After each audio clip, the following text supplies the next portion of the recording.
Hello, good evening. Welcome to the very end of the week. It's a Friday.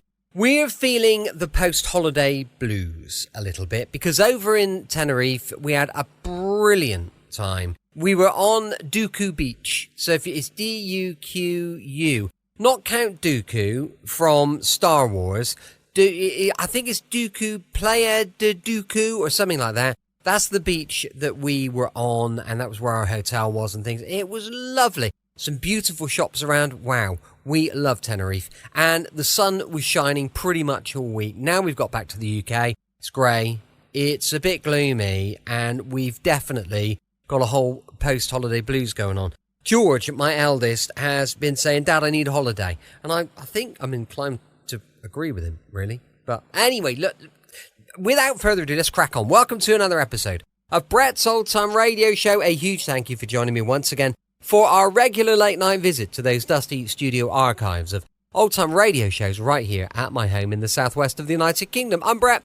I'm your host for our nighttime podcast. Welcome to another episode. I've got Facebook, Instagram and YouTube and TikTok. They're all called Brett's Old Time Radio Show. Love it if you could give us a follow. Now, this is terribly important.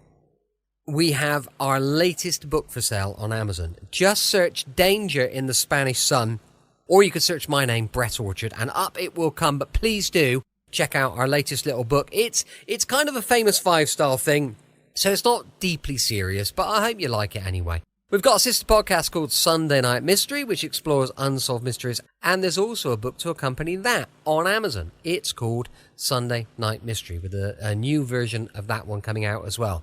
Time now for our latest and our penultimate episode of Dad's Army.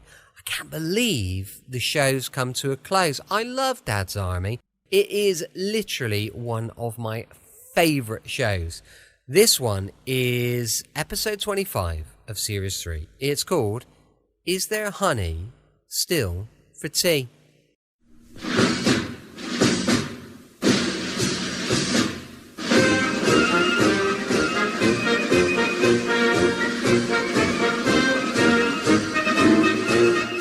Present Arthur Lowe, John LeMessurier and Clive Dunn in Dad's Army.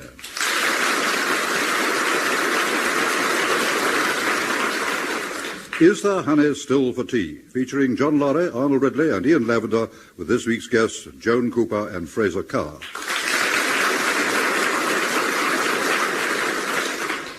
Here is the news, and this is John Snagg reading it. By August 1942, the war is not going too well for Britain and her allies. The Eighth Army once again is in retreat in North Africa. In the Atlantic, U-boats continue to take an appalling toll of merchant shipping.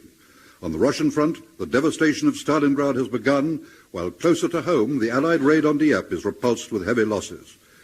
Despite these setbacks, life goes on. And at Swallows Bank in Warmington-on-Sea, Sergeant Wilson and Private Pike are hard at work in the manager's office. Oh, dear. Oh, dear. What's the matter, Uncle Arthur? Huh? Aren't you feeling very well? What? Got a bit of a headache, that's all. Oh. Frank, you're making an awful noise with that pen. Oh, I've got to interrupt the ledger, haven't I? Yes. You know how fussy Mr. Manring is? Yes, I know, but can't you do it a bit more quietly? I mean, you use another nib or something. The only nib I've got. They're very difficult to get. There is a war on, you know. Yes, I know. Yes. Anyhow, if you've got an headache, it's your own fault. By the time we finish supper, it's always so late you never leave our house until I've gone to bed. And then you're back early for breakfast before I'm awake. All right, Frank, you know, I have to come round to your house for all my meals, you know. You see, your mother keeps my ration book.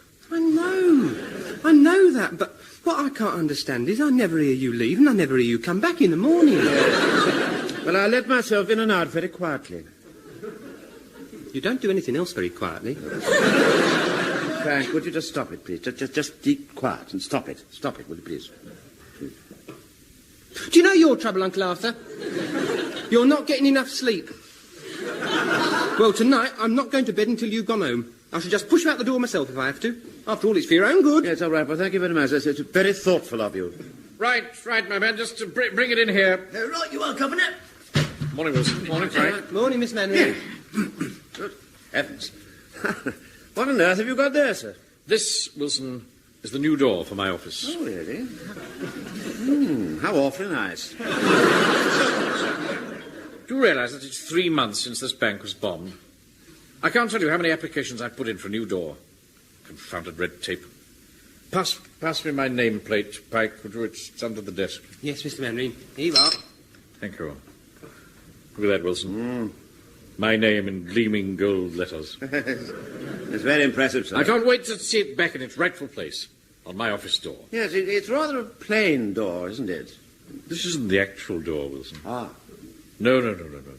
This is just the wrapping paper they put round it to protect the panelling. Oh, I see. I mean, they'd hardly give me, the manager of the bank, a door made of paper.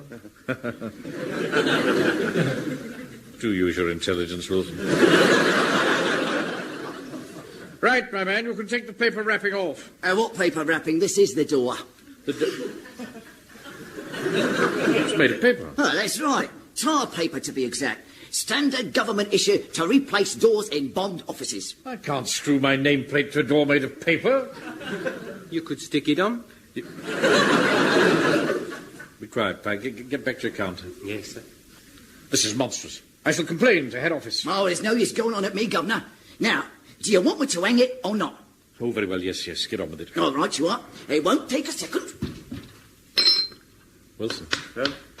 How am I supposed to see important clients in an office with a paper door? Yeah, well, they have paper doors in Japan. What's that got to do with it? Well, I've really no idea. Well, how are people going to knock on it? Well, you could put up a notice saying, don't knock, cough.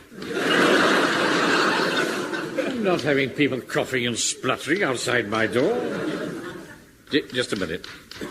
I say, you. Yeah. That door's got holes in it. Oh, don't you worry, Governor. I'll soon fix that. Got any stamp paper, Sonny? Yeah, of course. Hold on. Hang on. I'll test them off for you. Here you are. Tom. Now, I'll just give it a lick. I'll stick a bit here and a bit there. Oh, there you are, Governor. As good as new. I can't have white spots all over my door. Blimey, you're a fussy little beggar, aren't you? Hey, perhaps if we stuck stamps all over the holes instead, you could have all different colours, couldn't you?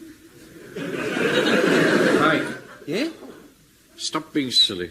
I thought I told you to get back to your counter. Yes, Mr. Manning. Right, Governor, your door's fixed, so I'll be off now. Very well. And close it behind you, will you? Right, you are. You know, sir, in an odd sort of way, that door looks quite attractive. Nothing attractive about it. Looks a mess. Excuse me, Mr. Manning. Yes, what is it, Pike? Colonel's here to see you. Ask him to come in, will you? Yes, Mr. Manning. Mr. Manning will see you now. Thank you. Good morning, Mannering, Wilson. Good morning, sir. I must say I like your new door. Japanese style, isn't it? It looks most attractive. I like a man who's not afraid to be adventurous with his decor. Yes. Well, I always say one must move with the times. Exactly. I'm sorry to barge in like this, but I'm afraid I've got some bad news for you. It's about Mr. Godfrey. Oh, dear. I hope you're not going to tell me that he's too old to stay in the platoon. Godfrey may be getting on a bit, but he's very useful to us. He's a sort of father figure for the younger men to lean on. As long as they don't lean on him too heavily. I meant him both. Sorry, beg your pardon. When the bullets start flying, you won't find Godfrey throwing himself into a funk hole. No. He'd have to take his time with his rheumatics. Oh, well, don't worry. It's nothing to do with his being in the Home Guard. He lives at Cherry Tree Cottage, doesn't he? That's right. Yes, it is. Yes. It's a lovely little place. Thatched roof, white fence, a garden full of hollyhocks and roses. Just like a picture on a chocolate box, you know. Whenever I pass that lovely little cottage, I stop and I say to myself, well, there it is. This is what we're fighting for. Well, I do. I couldn't have put it better myself, Wilson. Thank you, sir. Very much. Yes, it is what we're fighting for. But unfortunately, it's got to come down. Come down? Yes. A new fighter aerodrome is being built, and Godfrey's cottage will be right in the middle of it. Well, can't anything be done? No, I'm afraid not. It's vital for the war effort. He'll get compensation, of course, but I thought it might be better if you were to tell him yourself. Then he won't get such a shock when he gets the official notice. Well, I won't take up any more of your time. Cheerio. Right. What are we going to do, Wilson? I don't know, sir. I mean, Godfrey and his sister have lived in that cottage for donkey's years. I mean, I think he was even born there. Yeah. Well, how on earth am I going to tell him? Better get Jones and Fraser over here. Right. Pike! Pike! Come in, Mr. Mannering. Oh, whoops. Oh, no. Mr. Mannering. Door handle's come off. I can't get in. Come in and stop fooling about, boy. I said the handle's come off. Then I said come in. Oh, very well. Pike! How dare you put your arm through my door? Well, the handle's come off on my side, so I've got to reach through to turn yours, see? There we are. But you've torn a great hole in the door. It's not my fault if they give you a paper door with rotten handles that come off, is it? Don't use that sort of voice to me, boy.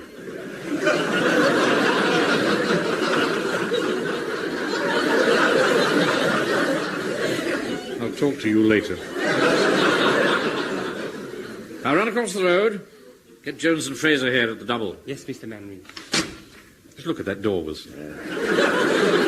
Not been up 10 minutes. It's already in ruins. Yes, well, nothing's made to last these days, is it? Should have lasted more than 10 minutes. Now, what about Godfrey? If only I could do something to help him. I feel this very deeply, you know, Wilson, very deeply. Yes. Well, then why don't you lend him the money to buy another cottage? Ah. I'm afraid I can't allow my personal feelings to interfere with my position as bank manager. Miss Mannering. Yeah. Excuse me, Mr. Mannering. Pike, don't stick your head through the door like that. You're making the hole worse. Well, what else can I do? Oh, use your head, boy. I did. That'll do. Now, what is it? Mr. Jones and Mr. Fraser are here, sir. Why didn't you say so? Morning, Mr. Mannering. Did you want to see us? Now, just a minute, Jones. I'll open the door. It's a bit... Oh. Handles come off on this side now. Cheap rubbish. The handles come off, Jones. Don't worry, Mr. Mannering, I'll put my shoulder to it. Oh, I wouldn't do that if I were you. No, it's only meant to... Hey! Good morning, Mr. Mannering. I've always wanted to do that ever since I was a lad. It was just like in a circus, Mr. Jones, when the acrobats jumped through the paper hoops. Yeah, they were certainly not short of clowns. Send the other one in. You can come through now, Mr. Fraser. I've made an opening.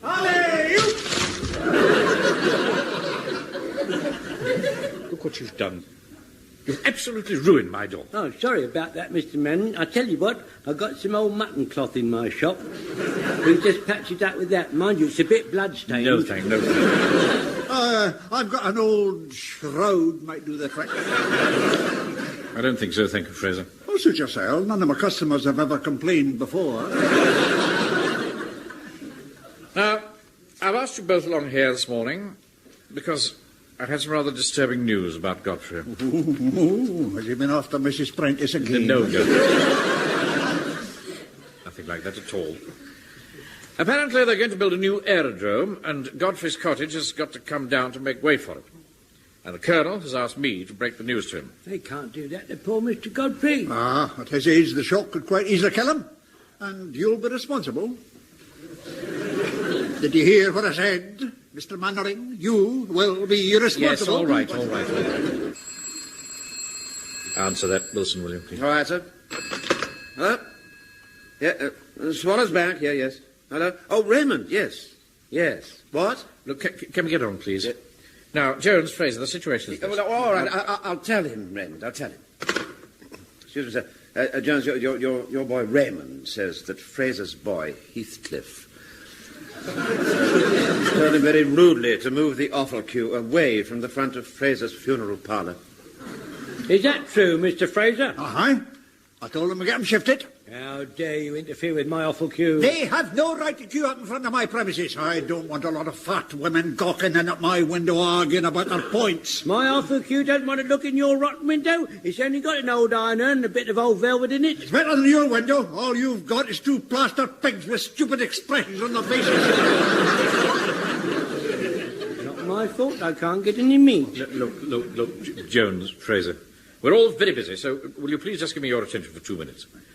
As I said, the Colonel has asked me to tell Godfrey, but I feel, well, that is, Sergeant Wilson, I feel it might be better if you, Jones, or you, Fraser, told him. After all, you're both his contemporaries. Uh-huh. What you mean is you're trying to wriggle out of it? Mr. Mannering is not trying to wriggle out of it. May I remind you that Mr. Mannering is not only a bank manager, he's also our commanding officer and a gentleman. And further... Wait a minute. Mr. Fraser, those two little plaster pigs in my window haven't got stupid expressions on their faces. They got happy, laughing faces. I tell you, stupid man! Just a minute. Wilson, it's no good. You and I are just going to have to go to Godfrey's cottage tomorrow afternoon and tell him. Oh, very well, sir. We shall have to be diplomatic, of course.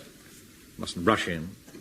We shall have to pick the right moment to tell Godfrey. Well, how will we know when that moment is? Hey, in that film Dangerous Moonlight, you see, Anton Walbrook had to tell his girlfriend that he was leaving Poland forever, so he played the piano to take her mind off it.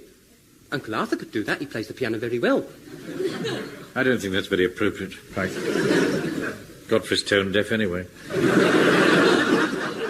No, on reflection, I think we shall just have to go in there, take the bull by the horns, and grasp the nettle.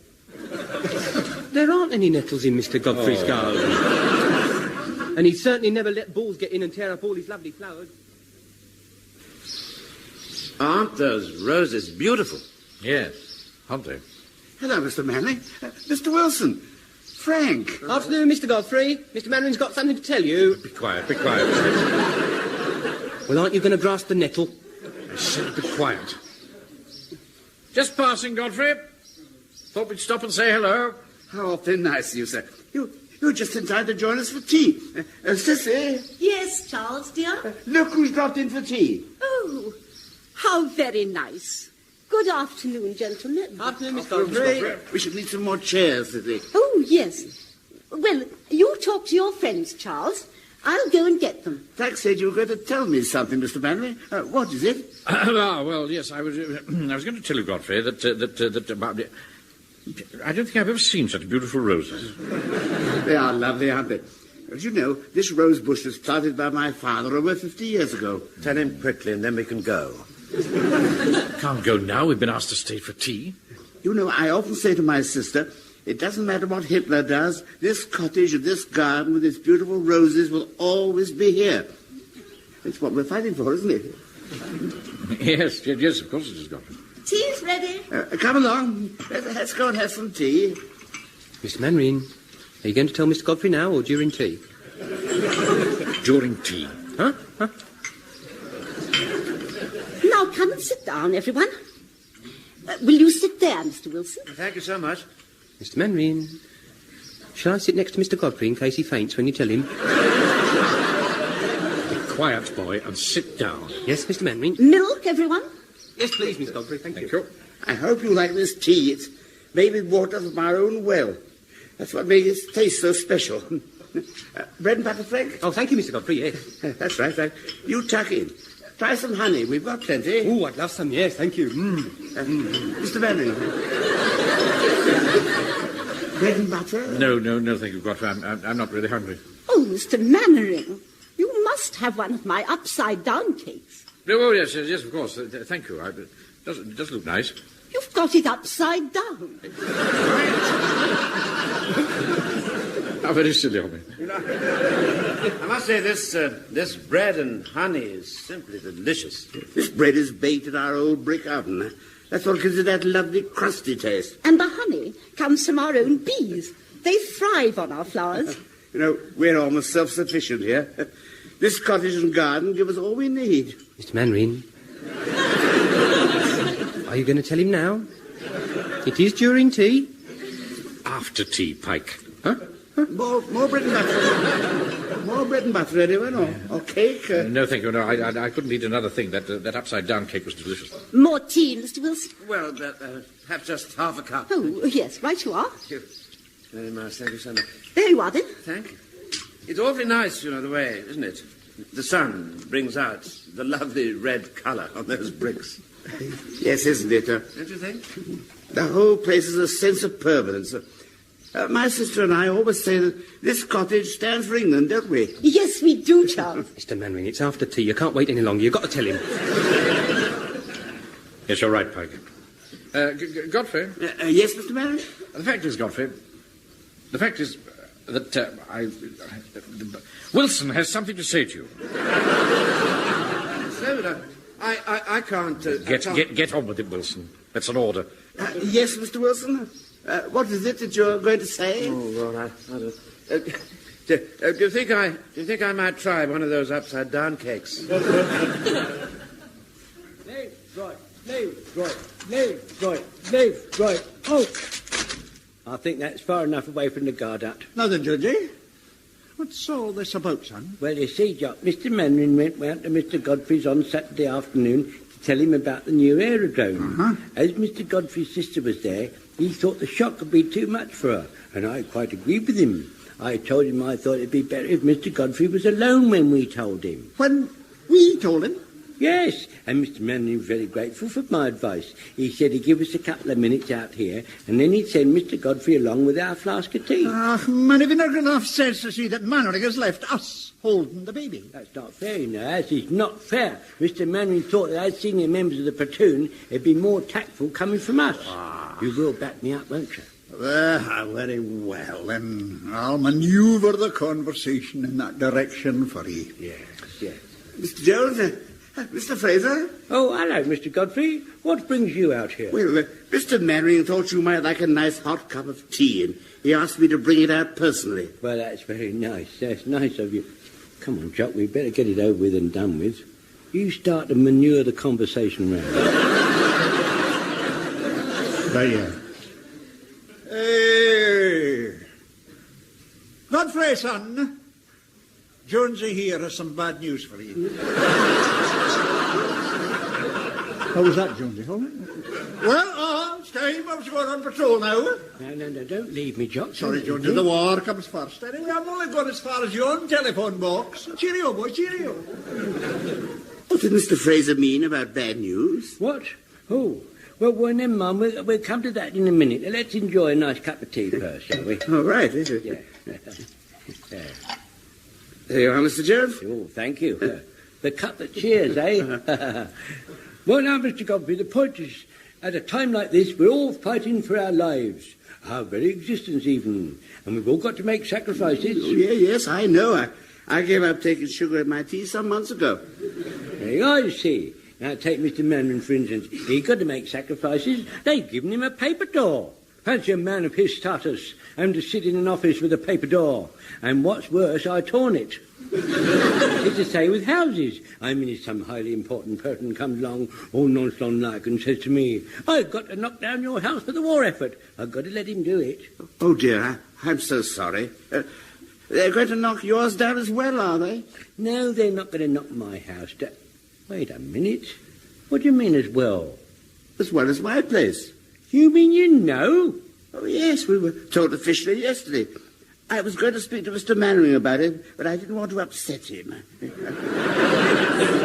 know how easily he gets upset.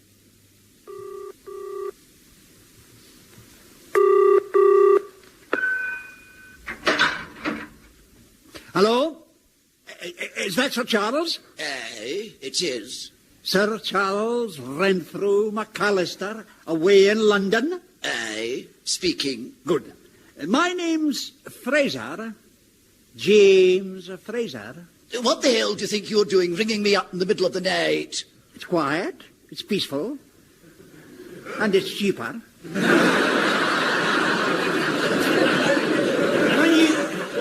It still cost me a whole shilling just for 3 minutes.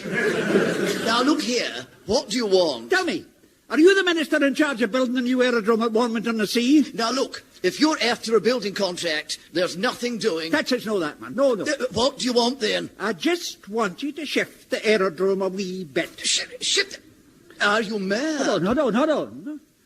You've just only got your knighthood, have you not? Well, what's that got to do with it? Well, I was reading in the papers that you come from a very old Scottish family, one that can trace its origins way back to Robert the Bruce. You surely haven't woken me up to discuss my ancestors. No, I've woken me up to ask you this. You couldn't have possibly be the laddie of the same name whose father used to keep the fish and chip shop in the wild and lonely Isle of Barra? Who was expelled from school for cheating? Who got that bonny wee thing, Jenny McTavish, into trouble? And who got the sack from the draper's shop in the High Street for getting his fingers caught in the till? That wouldn't be you, would it? Most certainly not. Oh, that's all right. And in that case, you'll not object to me telling the whole story to a certain society magazine. Hey, look, man, I've got the number right here in front of me.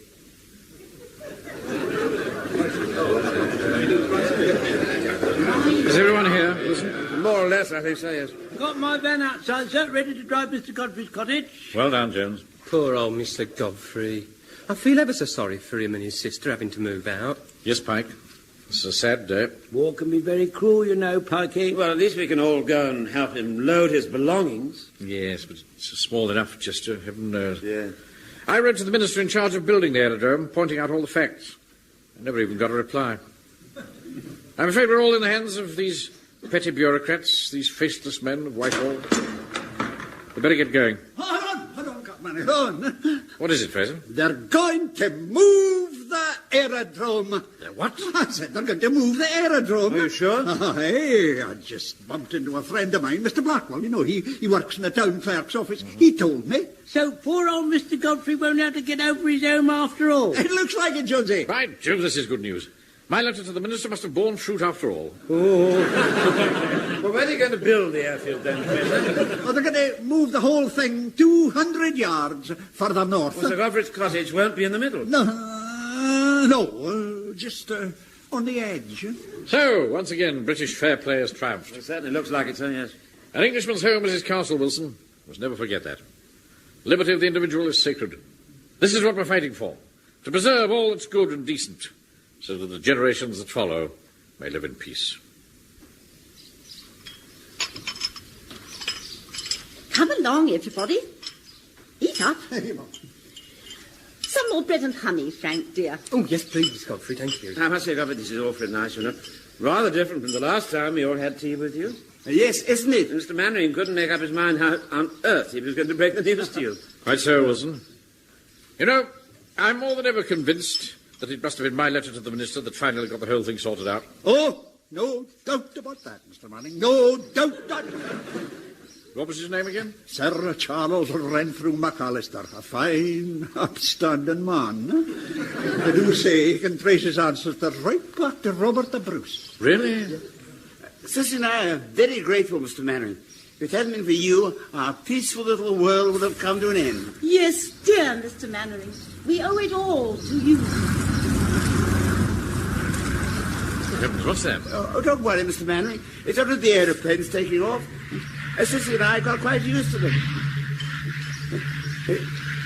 If you could all keep a grip on your cups and saucers, I'll hang on to the table.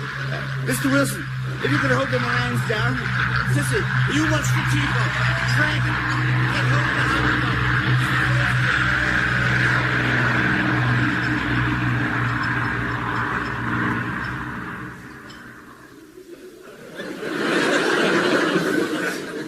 Good Lord, Godfrey.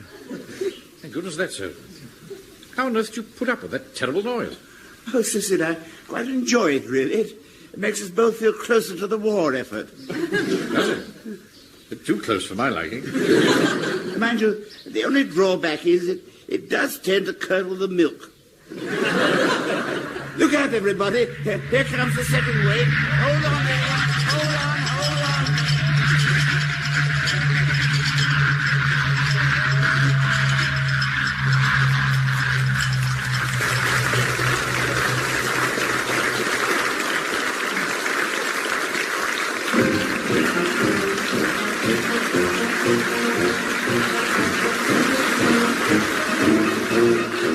In that episode of Dad's Army, based on the original television series by Jimmy Perry and David Croft, you heard Arthur Lowe as Captain Mannering, John LeMessurier as Sergeant Wilson, Clive Dunn, Corporal Jones, John Lorry, Private Fraser, Arnold Ridley, Private Godfrey, Ian Lavender, Private Pike, Joan Cooper, Sissy, and Fraser Carr as the Colonel and Sir Charles.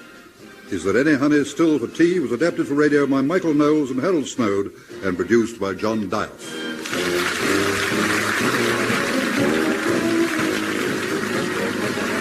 Welcome back. I hope you enjoyed it. I'm a bit teary, a bit welling up, really, over the possibility that we won't have too much more Dad's Army coming our way. We're going to have to find something really good. Hope you enjoyed Dad's Army. Coming up tomorrow, insurance investigator Johnny Dollar, which is a cracking show again.